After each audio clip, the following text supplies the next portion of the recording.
Assalamualaikum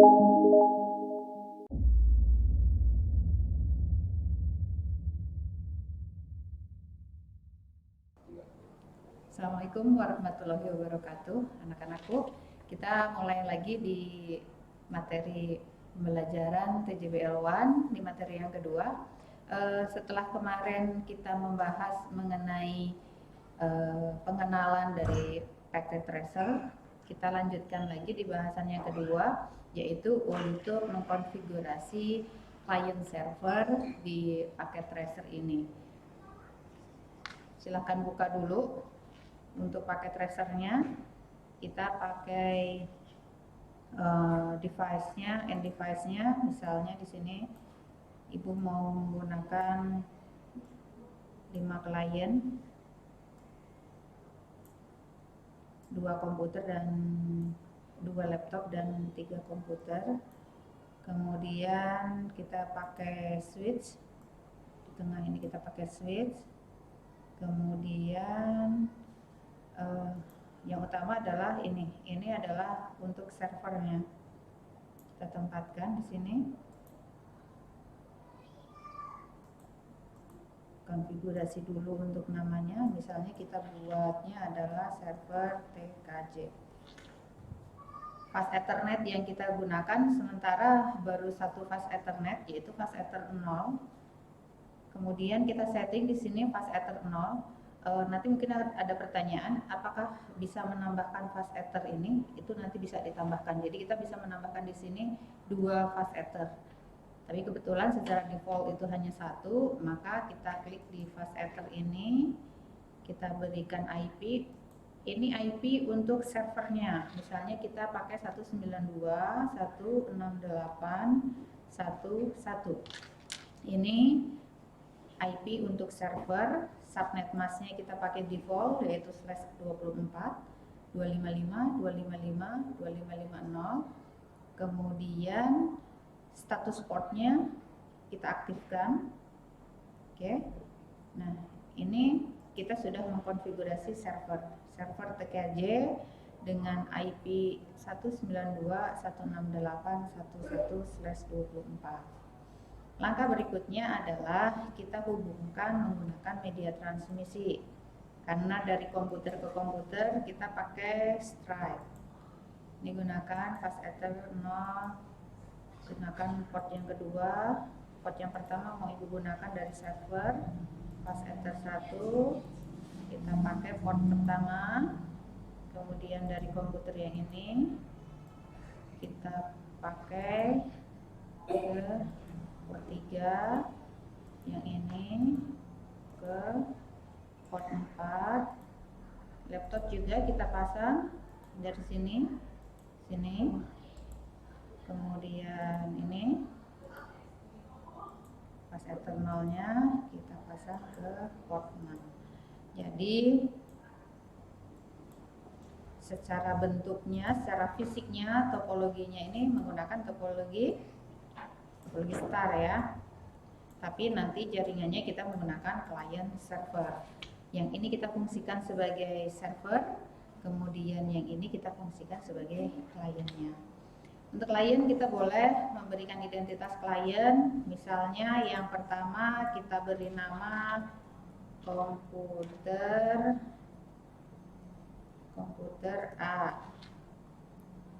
Ini yang komputer pertama. Kemudian kita beri nama dulu saja. Untuk IP-nya nanti, karena kita akan mengkonfigurasi DHCP server. Kemudian ini komputer B. Cukup diberi nama dulu saja. Ini komputer C. Kemudian yang ini laptop. Boleh kita beri nama laptop A. Yang ini kita beri nama laptop B. Itu pemberian nama komputernya dulu. Ini nama komputer itu bukan di logiknya ya, tapi di fisiknya. Misalnya kayak kita menempelkan tulisan label itu di casingnya ya, itu istilahnya seperti itu. Switch mau kita beri nama juga boleh, enggak juga nggak apa-apa. Oke. Sekarang langkah berikutnya adalah kita konfigurasi server. Mengkonfigurasi server ini akan Ibu bahas dulu mengenai DHCP dan DNS-nya. Nanti service yang lain kita bahas di pertemuan berikutnya. DHCP. Ya, DHCP itu adalah secara singkat layanan yang diberikan oleh server, di mana layanan ini atau service ini itu akan meminjamkan IP address ke klien-klien yang terhubung kepada dia. Ya, jadi istilahnya dia adalah bandar IP-nya gitu. Nah, untuk dapat memberikan IP, kita bisa mengkonfigurasi di sini, diklik. Ini ada tab service. Tab service ada yang namanya DHCP. Ini kita aktifkan on. Kemudian di sini ada pool servernya, ini ya.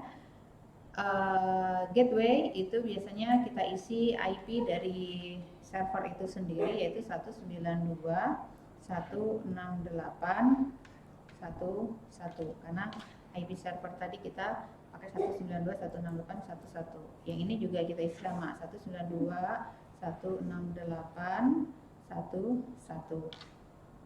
Untuk start IP ini adalah IP dari berapa sampai berapa, mulainya itu dari IP berapa yang akan kita pinjamkan. Misalnya Ibu mulainya dari 20, berarti bisa juga nanti akan klien itu akan memperoleh IP 21, 22, 23. Kalau misalnya Ibu mulai dari 10, maka nanti bisa di klien itu dapat dari 10, 11 dan seterusnya.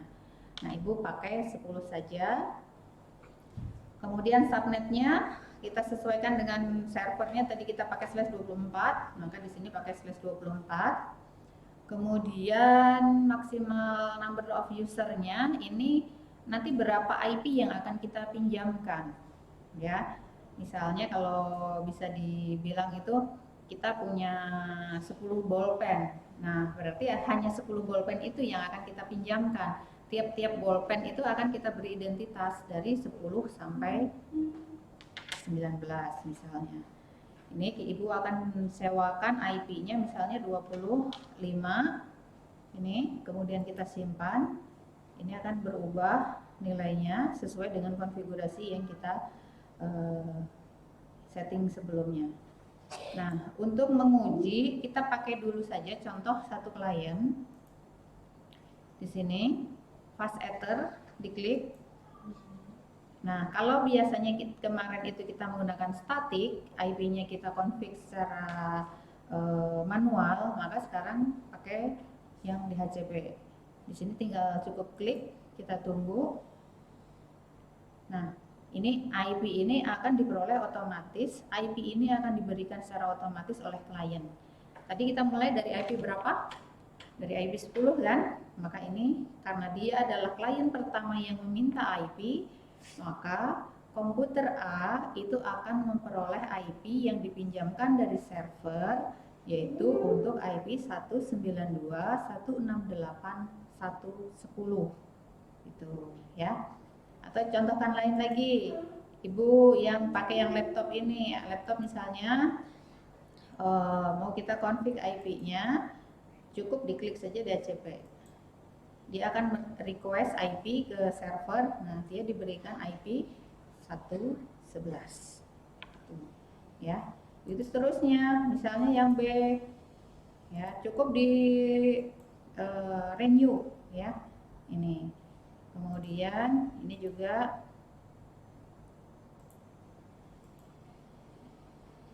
ini dia dapat IP 13. Dan yang ini misalnya ini akan dapat IP 14 ya. Jadi klien kita sudah punya IP semua. Dari sini ini 10, ini IP 12, ini IP 13, ini IP 14, dan di sini IP 11 ya. Itu misalnya kita ini keuntungannya apa?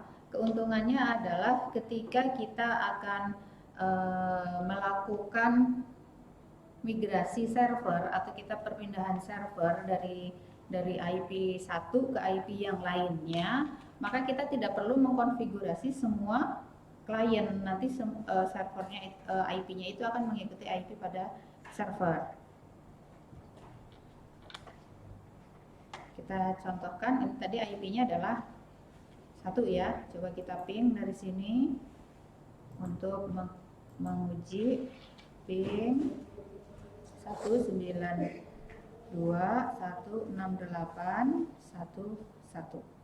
Kita coba replay.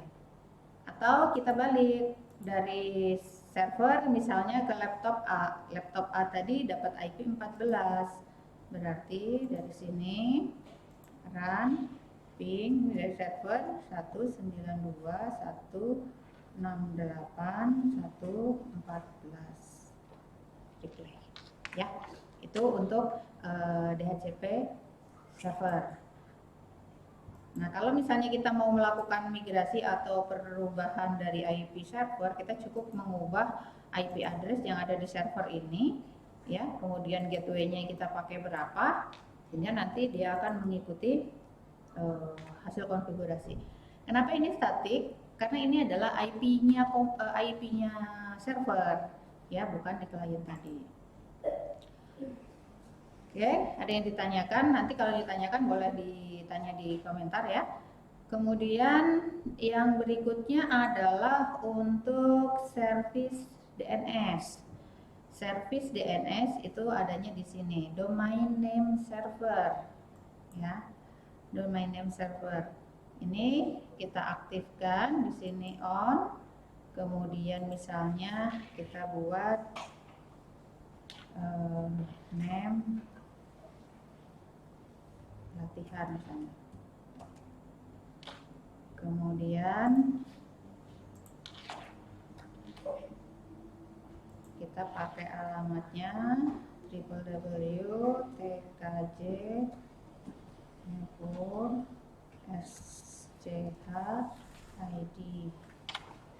Oke, kemudian save.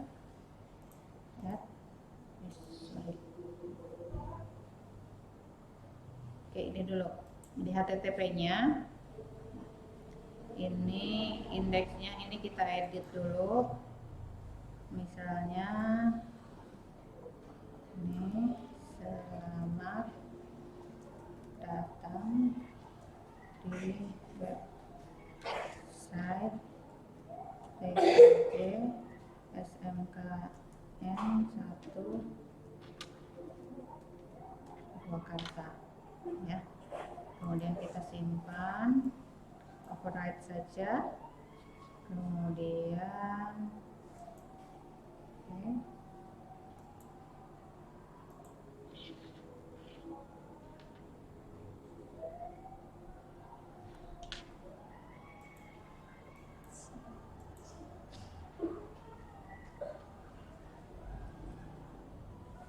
TKJ misalnya ya.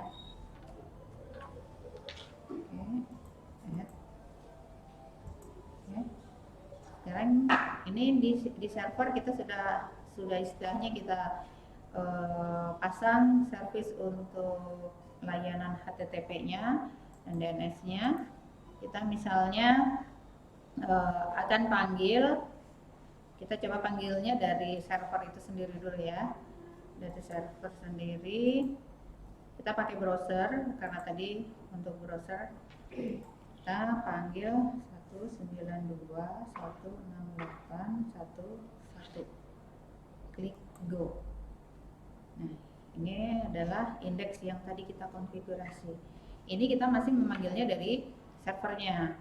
Nah, bagaimana kalau misalnya layanan ini akan diakses oleh klien-klien yang ada di sekitarnya. Misalnya ibu mau mengakses dari komputer C, ya.